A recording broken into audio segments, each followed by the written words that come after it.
खास कार्यक्रम reporters live में आप सभी का स्वागत है। इस प्रोग्राम में हमारे साथ देश के कोने कोने से हमारे रिपोर्टर जुड़ते हैं और आज दिन भर में क्या कुछ होने वाला है या फिर क्या कुछ खास होगा इसके बारे में चर्चा करते हैं। तो चलिए सबसे पहले रुख करते हैं दिल्ली का, जहां से हमारे संवाददाता अजय हमारे साथ लाइव जुड़ चुके हैं। तो वहीं यूपी से भी हमारे संवाददाता प्रदीप आनंद श्रीवास्तव जुड़ चुके हैं।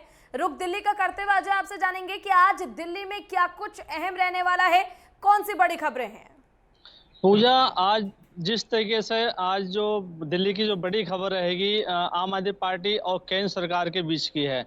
जिस तरीके से आम आदमी पार्टी ने केंद्र सरकार पर जो ईडी का जो नोटिस जारी किया गया है उस पर आरोप लगाया गया है कि केंद्र सरकार जो आम आदमी पार्टी को जांच के घेरे में बार यानी कि अपने सत्ताधारी होते हुए और एजेंसियों को अपने अधीन लेकर के जो आम आदमी पार्टी के सभी नेताओं को जांच में घेरा गया है, उसको लेकर के आज राघव चड्ढा 1 बजे पीसी करेंगे। उन्होंने लगाया कि जिस तरीके से केंद्र सरकार दिल्ली सरकार के ऊपर जो गंभीर आरोप लगाती है और समय समय पर जांच एजेंसियों को आदेश देती है कि जिस तरीके से इनकी जांच करा जाए घोटालों को लेकर के, इसको लेकर के बहुत बड़ी खबर है। क्योंकि देखिए ईडी ने आज नोटिस जारी किया है आम आदमी पार्टी को, क्योंकि उसमें जितने भी सत्ताधारी नेता हैं उन्होंने इस पर दुख जताया, कहा कि जिस तरह के हमें केंद्र सरकार काम करने नहीं देती और काम करते करते हमारे जो बीच में जो जांच बैठा दी जाती है उसको लेकर के कहीं ना कहीं सवाल खड़ा होता है।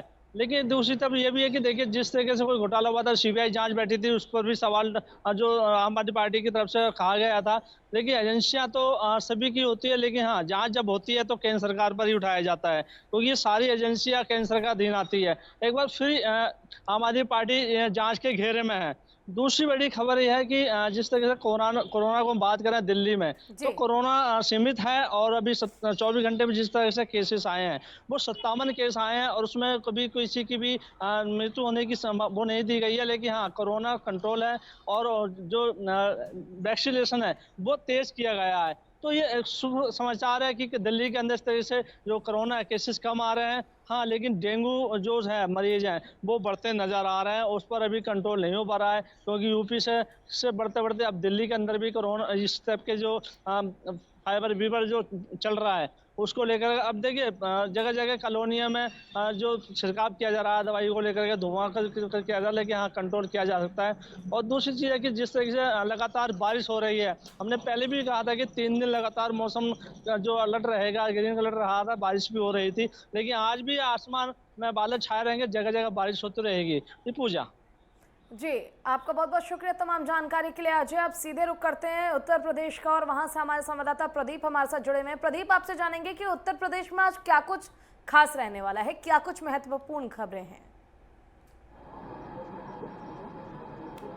देखिए पूजा, अगर हम बात करें उत्तर प्रदेश की, तो उत्तर प्रदेश में आज प्रमुख रूप से विधानसभा चुनाव के ठीक पहले उत्तर प्रदेश संगठन उत्तर प्रदेश सरकार के द्वारा मीडिया कार्यशाला का आयोजन किया जा रहा है, जिसकी शुरुआत अभी कुछ देर पहले हुई है, जिसकी भव्य शुरुआत उत्तर प्रदेश के उप मुख्यमंत्री केशव प्रसाद मौर्य ने किया है।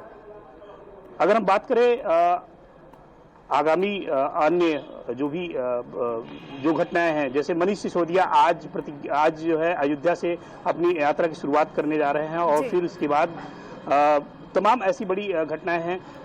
कांग्रेस ने एक मास्टर प्लान तैयार किया है। कहीं ना कहीं से उत्तर प्रदेश में विधानसभा चुनाव है, विधानसभा चुनाव को लेकर जो है कांग्रेस पूरी तरह से नियंत्रित दिख रही है और जो विपक्षी पार्टियां हैं वो भी उत्तर प्रदेश में बीजेपी को घेरने की तैयारी कर चुकी थी। फिलहाल उत्तर प्रदेश में अभी जो है वो राजनीतिक घटनाओं का जो बाजार है वो पूरी तरह से गर्म होता हुआ दिखाई दे रहा है। जी, बहुत बहुत शुक्रिया आपका तमाम जानकारी के लिए प्रदीप। अब सीधे रुख करते हैं बिहार, जहां से हमारे साथ हमारे संवाददाता प्रदीप जुड़ चुके हैं। प्रदीप, आज बिहार में क्या कुछ खास होगा और आपसे ये जानना चाहेंगे विवेक की बिहार में क्या कुछ महत्वपूर्ण आज खबरें हैं। जी जी बिल्कुल। कल पे जो बात करें, कल की जो खबर के लेकर, जैसे कल स्वर्गीय रामविलास पासवान जो केंद्रीय मंत्री थे उनका कल पुण्यतिथि था, पहली वर्षीय पुण्यतिथि था। उस दिन की बात की जाए तो सारे विपक्ष के लीडर सारे लोग वहां उनके पुण्यतिथि पर उनके आवास पर पहुंचे। लेकिन जो बात करें बिहार के मुख्यमंत्री नीतीश कुमार, नीतीश कुमार ने उनके कार्यक्रम से दरकिनार किया। चाहे बात करें उनके छोटे कार्यकर्ता को लेकर, तो छोटे कार्यकर्ता तक नहीं पहुंचे। वहीं बात करें अगर प्रधानमंत्री के, तो प्रधानमंत्री ने उन्होंने 39 लाइन का चिट्ठी लिखकर स्वर्गीय रामविलास पासवान को श्रद्धांजलि अर्पित किया और साथ ही साथ उनके इस दुख की घड़ी को लेकर जो उनके जो बेटे हैं चिराग पासवान को सांत्वना दिया कि हम आपके साथ हैं। जो कि आपने देखा 2020 के विधानसभा चुनाव के समय में जो वही नीतीश कुमार के खिलाफ चिराग पासवान सारे जगह कैंडिडेट उतारा था। उसी को लेकर जेडीयू के कुछ नेताओं का कहना है कि वो दिन हमने अभी नहीं भूला है, लेकिन किसी भी प्रकार का हो जाए, लेकिन चिराग पासवान से समझौता करने नहीं जा रहे हैं। और वहीं दूसरी खबर की बात की है तो बिहार में दूसरी लहर कोरोना के तो थम गई है और तीसरी लहर का भी आशंका मुख्यमंत्री ने बता दी है कि तीसरी लहर भी कभी भी आ सकता है। ऐसे में मुख्यमंत्री ने स्वास्थ्य विभाग की तरफ से एक रिपोर्ट जारी किया है कि केरल, तमिलनाडु, महाराष्ट्र से जितने भी यात्री लोग आते हैं उनको सबसे पहले कोविड का टेस्ट किया जाए, उसके बाद ही उनको अपने जिला या अपने जहाँ के हैं जहाँ जाने दिया जाए। अगर वो किसी बस वो अपने गांव चले जाते हैं तो उनके वहाँ से आशा कर्मी हो या स्वास्थ्य विभाग के जो अधिकारी हो उनको जाकर, नोडल अधिकारी को एक तरह से टीम बनाया गया कि उनको वहाँ से जाकर उनको जांच करवाकर फिर उनको क्वारंटीन के सेंटर 14 दिन रहने के लिए अनुमति दिया गया। और अभी आज बात करें तो एक और तीसरी खबर है, आज स्वर्गीय रघुवंश प्रसाद का आज निधन, रघुवंश प्रसाद का जो आज पहली पुण्यतिथि है रघुवंश प्रसाद का, जो कि मनरेगा मैन रह चुके हैं, उनको लेकर आज तेजस्वी यादव मुजफ्फर सीधे लिए चलते हैं आपको झारखंड, जहां से हमारे संवाददाता सूरज हमारे साथ जुड़ चुके हैं लाइव। सूरज, आज क्या कुछ महत्वपूर्ण रहने वाला है झारखंड में?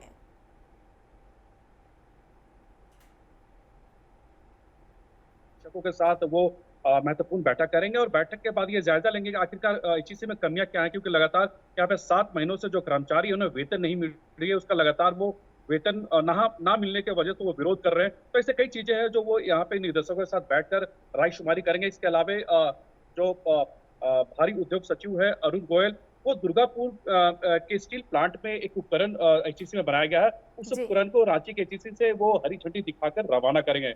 और हम दूसरी खबर की बात करें तो आपने देखा कि किस तरह से झारखंड के वित्त मंत्री रामेश्वर उरांव ने शिक्षकों को लेकर के विवादित बयान दिया कि शिक्षक सिर्फ खाना पूर्ति करते हैं, सरकारी स्कूलों में शिक्षक बच्चों को पढ़ाती नहीं है। इस बयान के बाद लगातार शिक्षकों का विरोध पूरे प्रदेश में देखने को मिल रहा है। कल रांची समेत कई जिलों में जो शिक्षक है वो इस बयान का विरोध करते हुए काला बिल्ला लगाकर वो पूरे प्रदेश में काम करेंगे। हालांकि कल सिर्फ रांची के शिक्षक विरोध प्रदर्शन करेंगे, लेकिन इसके अलावा 15 तारीख को या 16 तारीख को लगातार अलग अलग तारीख में वो वित्त मंत्री का इस बयान का वो कड़ी निंदा करते हुए वो काला बिल्ला लगाकर वो विरोध करेंगे। और तीसरी और महत्वपूर्ण खबर की बात करें तो झारखंड के पूर्व मुख्यमंत्री बाबूलाल मरांडी के जो राजनीतिक सलाहकार है सुनील तिवारी, उनके ऊपर दुष्कर्म और SC/ST एक्ट के तहत कई मामले यहाँ पे रांची गरगोड़ा थाने में दर्ज कराए गए थे। उनके ऊपर एक सबसे बड़ा मामला था, एक जो नाबालिग थी वो दुष्कर्म का मामला वो दर्ज कराई थी और इस मामले में वारंट जारी हुआ था। इस वारंट को लेकर सुनील तिवारी फरार चढ़े थे। सुनील तिवारी को कल रांची पुलिस और यूपी पुलिस के मेहनत के प्रयास के बाद से उसे यूपी के इटावा से उसे गिरफ्तार किया है। हालांकि अभी फिलहाल वो लखनऊ में इलाजरत है, उनकी बीपी और शुगर लेवल बढ़ गई थी, लेकिन रांची पुलिस ट्रांजिट रिमांड के लिए जो सारी प्रक्रिया है वो शुरू कर दिए। बहुत जल्द सुनील तिवारी को रांची में ट्रांजिट रिमांड के दौरान रांची लाया जाएगा, फिर उसके बाद पूछताछ करेगी। अगर पूजा मौसम की बात करें तो कल से ही पूरे प्रदेश में रुक रुक के बारिश हो रही है और सुबह से रांची समेत अन्य जिलों में लगातार मूसलाधार बारिश हो रही है।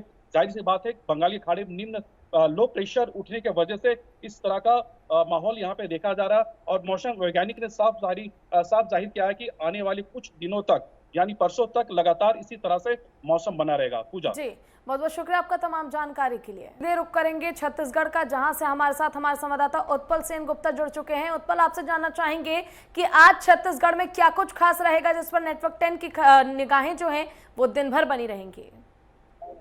जी, हम अपने दर्शकों को बताना चाहेंगे कि छत्तीसगढ़ में एक बार फिर बड़ी प्रशासनिक सर्जरी कर दी गई है, जिसमें कई IAS, IPS और राज्य प्रशासनिक सेवा से जुड़े अधिकारी शामिल हैं। दरअसल ये जो प्रशासनिक सर्जरी की गई है ये 3 महीने बाद प्रशासनिक दृष्टिकोण से की गई है, जिसमें कई सीनियर IAS और IPS अफसर भी जुड़े हुए हैं। अगर पुलिस तबादले की बात करें तो अजय यादव जो कि सबसे सीनियर IPS अफसर है, उन्हें अब सरगुजा का प्रभारी IG बनाया गया है।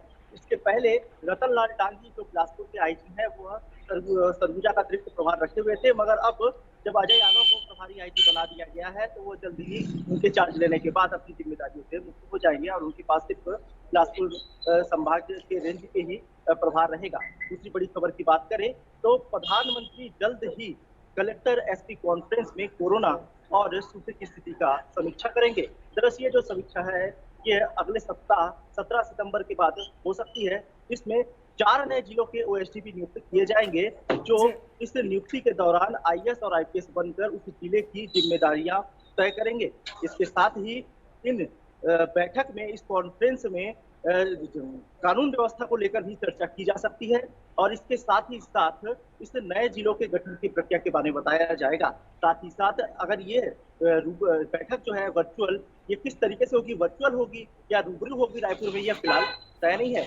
वहीं अगर तीसरी बड़ी खबर की बात करें तो महापौर संघ की बैठक में रायपुर महापौर एजाज पर यूपी के अयोध्या में शामिल हुए। इस बैठक में उन्होंने अपने पौने कार्यकाल के बारे में परिकल्पना, नया रायपुर की परिकल्पना के बारे में प्रेजेंटेशन किया। इसके साथ ही कोरोना के दौरान रायपुर की संभावनाओं और संभावित सिस्टम के बारे में उन्होंने बताया। साथ ही आने वाले समय के लिए अपने विजन के बारे में भी बताया, जिससे बाकी मेयर काफी प्रभावित नजर आए। और चौथी बड़ी खबर की अगर हम बात करें तो चौथी बड़ी खबर है 17 सितंबर को प्रधानमंत्री नरेंद्र मोदी जी के जन्मदिन के अवसर पर भाजपा ने आज बिलासपुर के भाजपा कार्यालय में बैठक रखी है, जहां वो आने वाले सप्ताह को भाजपा द्वारा सेवा कार्य के द्वारा ये सप्ताह प्रधानमंत्री के जन्मदिन को मनाएगी। जी बहुत बहुत शुक्रिया आपका उत्पल तमाम जानकारी के लिए।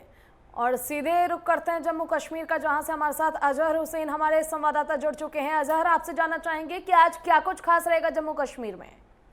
जी, सबसे पहले अगर हम जम्मू कश्मीर की बात करें, यहाँ पे अभी जो है 4 खबरें जो है, सबसे महत्वपूर्ण खबरें जो है, जो कल शहर श्रीनगर यानी जो मेन सिटी में जो मिलिटेंटों के द्वारा जो हमला हुआ है, एक एसआई के ऊपर जो है दिन दहाड़े हमला किया गया। बाद में हालांकि जो मजकूरा एसआई था इसको हॉस्टल पहुंचाया गया, लेकिन वो जख्मों की ताब न लाकर दम तोड़ बैठा, जिसके बाद में जो है पुलिस और सिक्योरिटी फोर्स ने पूरे इलाके को अपने मुआसरे में लिया। हालांकि अभी तक जो है मिलिटेंटों की तलाशी कार्रवाई जारी है। इसके बाद में जो गमजदा खानदान है वहाँ पे भी काफ़ी जो है मातम बिछ गया था। तो उसके बाद में फौरन बाद में डीजीपी ने एक बयान दिया कि जल्द ही जो है मिलिटेंटों को पकड़ा जाएगा और उनको उनके किए की सज़ा भी दी जाएगी। तो ये इस हवाले से ये जो सबसे बड़ी खबर थी, ये कल की खबर थी। दूसरा ये कि आज फिर एक बार फिर जो है शहर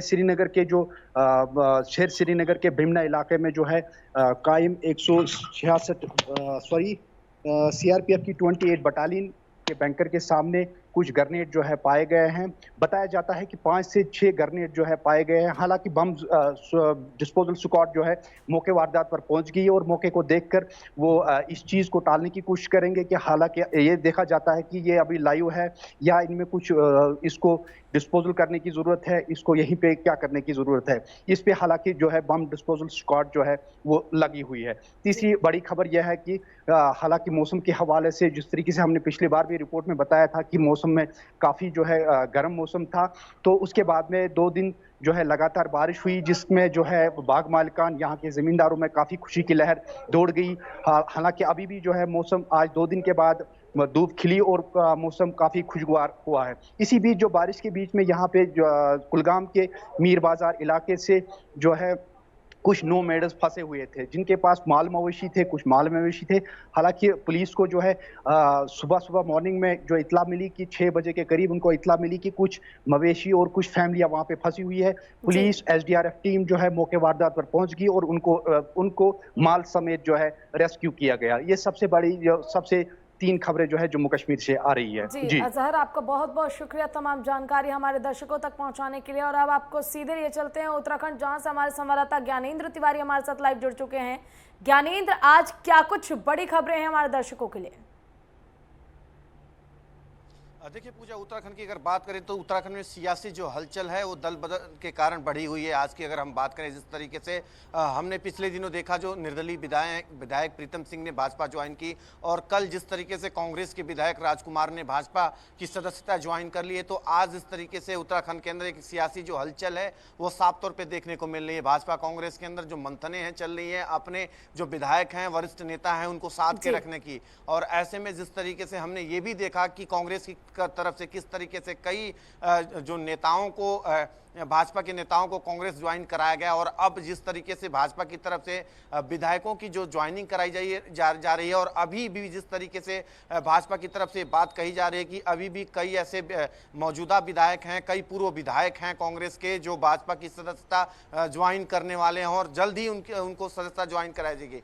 ऐसे में जिस तरीके से जो सियासी हलचल है उत्तराखंड में लगातार बढ़ती चली जा रही है, क्योंकि हमेशा देखने को मिलता है उत्तराखंड के अंदर जब चुनाव आता है तो उस समय जो दल बदल लगातार बढ़ता चला जाता है, वरिष्ठ नेता भी दल बदल करते हैं। ऐसे में उत्तराखंड के अंदर जिस तरीके से भाजपा कांग्रेस ही नहीं, अन्य दल भी जो हैं उनमें भी इस तरह की सिलसिला देखने को मिल रहा है। और मौजूदा वक्त में चाहे वो कांग्रेस हो, भाजपा हो, या फिर आम आदमी पार्टी हो, या फिर क्षेत्रीय पार्टियां यूकेडी हो, सभी अपने नेताओं को साथ की रखने की कोशिश कर रहे हैं, और इसको लेकर लगातार जो बैठकें हैं वो भी की जा रही हैं। मौजूदा समय में जिस तरीके से हरीश रावत की अगर हम बात करें, हरीश रावत जिस तरीके से फ्रंट पे आके कांग्रेस को कहीं ना कहीं मजबूती करने की कोशिश कर रहे हैं, लेकिन लगातार जो उनके विधायक हैं, जिस तरीके से राजकुमार जो विधायक हैं कांग्रेस में, उन्होंने भाजपा की सदस्यता कर ली है। अब ऐसे में जो आगामी जो रणनीतियां हैं उसको लेके जो मंथन है वो कांग्रेस के वरिष्ठ नेता आज कर रहे हैं। और दूसरी तरफ अगर हम बात करें, जो परिवर्तन यात्रा 18 तारीख को हरिद्वार जिले में निकालना है कांग्रेस को,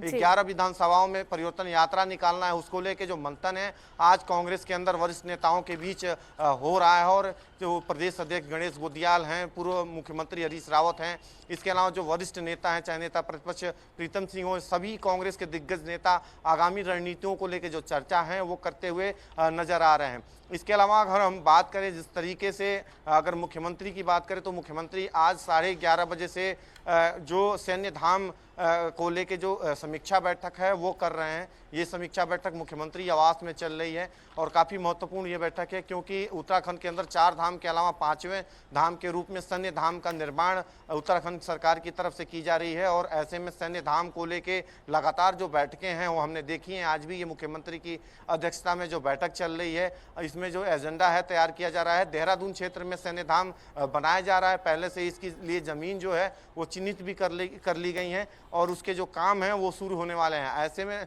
इसको लेके जो रणनीतियां हैं, जो तैयारियां हैं, किस प्रकार से इसकी रूपरेखा रहेगी, इन तमाम विषयों को लेके आज जो मंथन है वो मुख्यमंत्री इस दौरान मुख्यमंत्री आवास में कर रहे हैं और मौजूदा समय में ये बैठक चल रही है। इसके अलावा अगर हम बात करें तो तकरीबन शाम के समय मुख्यमंत्री की जो बैठक है ऊर्जा विभाग की होगी। प्रदेश में ऊर्जा की क्या हालात हैं, ऊर्जा विभाग की तरफ से किस जो कामकाज किए जा रहे हैं और तमाम जो काम है उसको लेकर समीक्षा करते हुए मुख्यमंत्री नजर आएंगे। शाम को ऊर्जा विभाग की बैठक है और इस दौरान हमने देखा है कि लगातार सभी विभागों के जो समीक्षा है वो मुख्यमंत्री करते हुए नजर आ रहे हैं, क्योंकि अगले साल विधानसभा का चुनाव है। इसके पहले सभी विभागों का कहीं ना कहीं जो ब्यौरा है वो लेने की का जो काम है वो मुख्यमंत्री की तरफ से किया जा रहा है। और ऐसे में शाम के समय जो ऊर्जा विभाग की बैठक है वो भी काफ़ी महत्वपूर्ण मानी जा रही है। कहा यह भी जा रहा है कि मुख्यमंत्री कई तरह के जो निर्देश हैं वो इस बैठक में ले सकते हैं।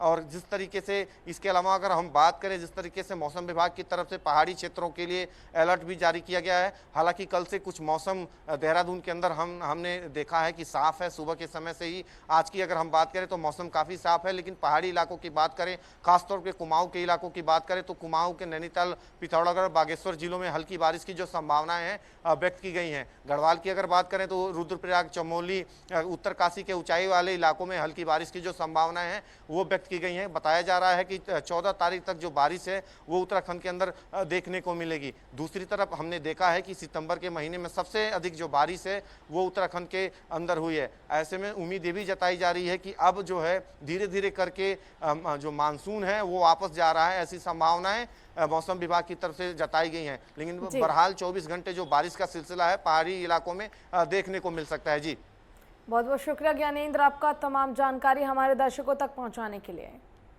और इसी के साथ फिलहाल के लिए रिपोर्टर्स लाइव में बस इतना ही। आप देखते रहिए नेटवर्क 10। जय हिंद।